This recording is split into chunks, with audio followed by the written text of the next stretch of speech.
Hello everyone. Today we are going to start with one of the most relatable chapters, that is surface areas and volumes.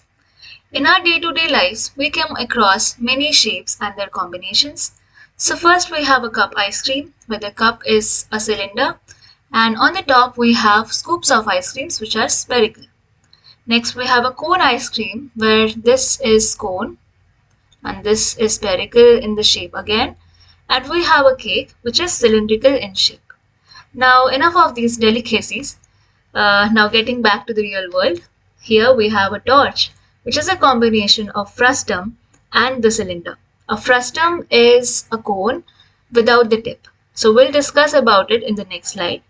Now next we have a tent which is cone, and we have capsules which is a combination of cylinder and two hemispheres at the end of the cylinders. Now this is a flower pot which is again an inverted frustum, and now we have a pencil which is a combination of cone, this part, and a cylinder. Now why is it important to know about the surface area and volumes? Suppose you want to paint your house, then how do you estimate the amount of paint to be purchased? Of course, by estimating the surface area of your walls and the ceilings. Similarly, if you want to cook some food, you will have an estimate कि इतना glass पानी लगेगा and इतना cup essence लगेगा, that kind of thing, right?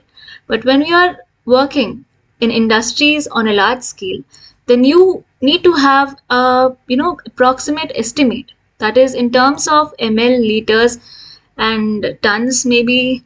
So suppose you're working in an industry which is manufacturing tons of bricks or tons of chocolates, then you must know how much input you're giving as the volume and how much output you're getting in terms of volume and the surface area. Hence, this chapter is like a base from where you can develop this kind of understanding. Okay. Now in the next slide, we have list of formulas. So we have shapes, the figures, the curved surface area, total surface area, and volume. So first we have a cube and its figure. A cube of course has no curved surface area because there are no curves, and the total surface area is this much, 6a square. Similarly, the volume of the cube is a cube. A is the side of the cube. Now for a cuboid, this is its shape. It has a length L, breadth B, and height h. Now its total surface area is 2 into BH plus LB plus LW, and its volume is LBH. So here we have a sphere with radius r whose curved surface area is 4 pi r square and total surface area is 4 pi r square.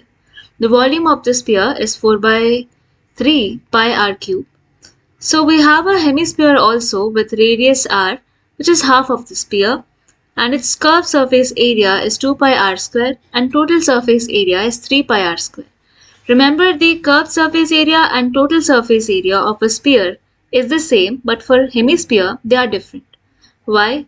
Because for a hemisphere, the total surface area is the sum of its curved surface area and the area of its base, that is 2 pi r square plus pi r square, that gives you 3 pi r square. So the volume of the hemisphere is half the volume of the sphere, hence it is 2 by 3 pi r cube. So here we have our next set of shapes. Firstly, we have a cone with the base radius r and the height h and the slant height L.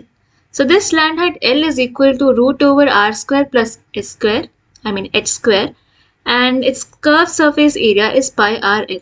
Its total surface area is equal to the sum of the curved surface area and the surface area of its base, that is pi r L plus pi r square. This gives us, in conclusion, pi r into L plus r. The volume of the cone is 1 by 3 pi r square h. Now for a cylinder with base radius r and the height h, the curved surface area is 2 pi r h, and the total surface area is the sum of its curved surface area and the sum of both its base areas, that is 2 pi r h plus 2 pi r square. Right? So in conclusion, we are getting 2 pi r into h plus r. So the volume of the cylinder is pi r square h. So here we have a new shape, that is spherical shell, which is not so common, and also a frustum, which I have discussed in the previous slide. So do not mistake a spherical shell with with a hollow sphere, because for a spherical shell there are two radius. So it is a hollow sphere with some width on the inside. Like we have an outer radius R, capital R, and an inner radius small r. But for a hollow sphere there is only one radius. Okay. So the curved surface area in the inner portion is 4 pi small r square, and on the outer portion it is 4 pi capital R square. And the total surface area is the sum of both inner and outer curved surface areas, which gives us 4 pi small r square plus capital R square. Now the volume of the sphere is 4 by 3 pi r cube minus small r cube, right? Now we have a frustum, that is a cone without a tip.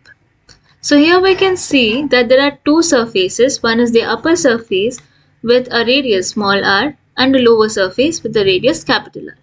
So this height is h and this length is the slant height. So the curved surface area of the frustum is pi L into small r plus capital R. So its total surface area would be the sum of the curved surface area and the surface area of the upper portion, upper surface, and the surface area of the lower surface. That is pi L into R plus capital R plus pi capital R square plus pi small r square. So in conclusion, we will be getting pi small r square plus capital R square plus L into capital R plus small r. Now the volume of this frustum is 1 by 3 pi h into small r square plus capital R square plus capital R into R.